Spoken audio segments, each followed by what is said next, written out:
Uma Thomas MLA വേദിയിൽ നിന്ന് അപകടത്തിൽപ്പെട്ട സംഭവത്തിൽ സംഘാടകർക്ക് സംഭവിച്ചത് ഗുരുതര വീഴ്ചയെന്ന് പ്രാഥമിക റിപ്പോർട്ട്. മന്ത്രിമാർ ഉൾപ്പെടെ പങ്കെടുത്ത വേദിയിൽ സുരക്ഷാ ക്രമീകരണങ്ങൾ ഉണ്ടായിരുന്നില്ല. ഉറപ്പുള്ള ബാരിക്കേഡുകളടക്കം സ്ഥാപിച്ചില്ല എന്നും ഫയർഫോഴ്സിന്റെ പ്രാഥമിക പരിശോധനയിൽ കണ്ടെത്തി. സംഭവത്തിൽ സംഘാടകരായ മൃദംഗാവിഷൻ, സ്റ്റേജ് നിർമ്മാതാക്കൾ എന്നിവരുടെ പേരിൽ പാലാരിവട്ടം പോലീസ് കേസെടുത്തിട്ടുണ്ട്. സ്റ്റേജ് നിർമ്മാണത്തിൽ അപാകതയെന്നാണ് FIR-ലെ പരാമർശം. പരിക്കേറ്റ ഉമാ തോമസ് MLA-യുടെ ആരോഗ്യനില മാറ്റമില്ലാതെ തുടരുകയാണ്. S. ശ്യാംകുമാർ റിനെ മെഡിസിറ്റിയിൽ നിന്ന് ഏറ്റവും പുതിയ വിവരങ്ങളുമായി നമുക്കൊപ്പം ചേരുന്നുണ്ട്. ശ്യാംകുമാർ, ഈ സുരക്ഷാ വീഴ്ചയുമായി ബന്ധപ്പെട്ടുള്ള കാര്യങ്ങൾ അത് ആർക്കും മനസ്സിലാവുന്ന തരത്തിലാണ്. അവിടെ നിന്നുള്ള ദൃശ്യങ്ങൾ കണ്ടാൽ തന്നെ അത് മനസ്സിലാവും. തുടർ നടപടികൾ ഈ ഘട്ടത്തിൽ ഏത് തരത്തിലാണ് സ്വീകരിക്കാൻ ഉദ്ദേശിക്കുന്നത്?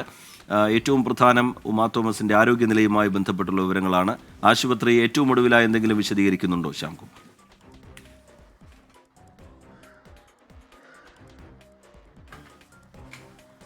റിജിത്ത്, ഇന്ന് രാവിലെ 10 മണിയോടുകൂടി ആശുപത്രി അധികൃതർ ഉമാ തോമസ് MLA-യുടെ ആരോഗ്യനിലയുമായി ബന്ധപ്പെട്ട് കൂടുതൽ പുതിയ വിവരങ്ങൾ പങ്കുവെക്കുമെന്നുള്ളതാണ് അറിയിച്ചിരിക്കുന്നത്.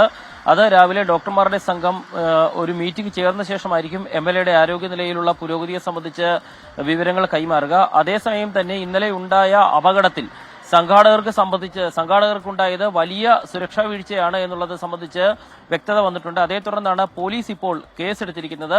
ഈ FIR-ൽ കൂടുതൽ പേരെ പ്രതികളാക്കും എന്നുള്ളതാണ് പോലീസ് അറിയിച്ചിരിക്കുന്നത്. സംഘാടകർ മാത്രമല്ല, ഈ സംഘാടകരോടൊപ്പം നിന്ന് പരിപാടി സംഘടിപ്പിച്ച നടിമാരിൽ ചിലരും ഈ കേസിൽ പ്രതികളാകും എന്നുള്ളൊരു സൂചന കൂടി പോലീസ് നൽകുന്നുണ്ട്. ഏതായാലും ഫയർഫോഴ്സ് നടത്തിയ ഒരു പരിശോധനയിൽ പ്രാഥമികമായി വലിയ സുരക്ഷാ വീഴ്ചകൾ ഉണ്ടായി എന്നുള്ളത് തന്നെയാണ് വ്യക്തമാക്കുന്നത്. കാരണം ജനപ്രതിനിധികളടക്കം പങ്കെടുക്കുന്ന ഒരു പരിപാടിയിൽ, മന്ത്രിമാരടക്കം പങ്കെടുത്ത പരിപാടിയിൽ VIP പ്രോട്ടോകോളുകൾ പാലിച്ചില്ല എന്നുള്ളതാണ് ഏറ്റവും പ്രധാനപ്പെട്ട കാര്യം. 15 അടിയിൽ അധികം ഉയരത്തിൽ നടത്തിയ ആ ഒരു പരിപാടിയിൽ അവിടെ കോൺക്രീറ്റ് ബാരിക്കേഡുകൾ സ്ഥാപിക്കേണ്ടതായിരുന്നു. പക്ഷേ അത് സ്ഥാപിച്ചില്ല. അത് ആളുകൾക്ക് മുന്നോട്ട് വരുമ്പോൾ വീഴുന്നതിനിടയാക്കിയെന്ന് പറയുന്നു.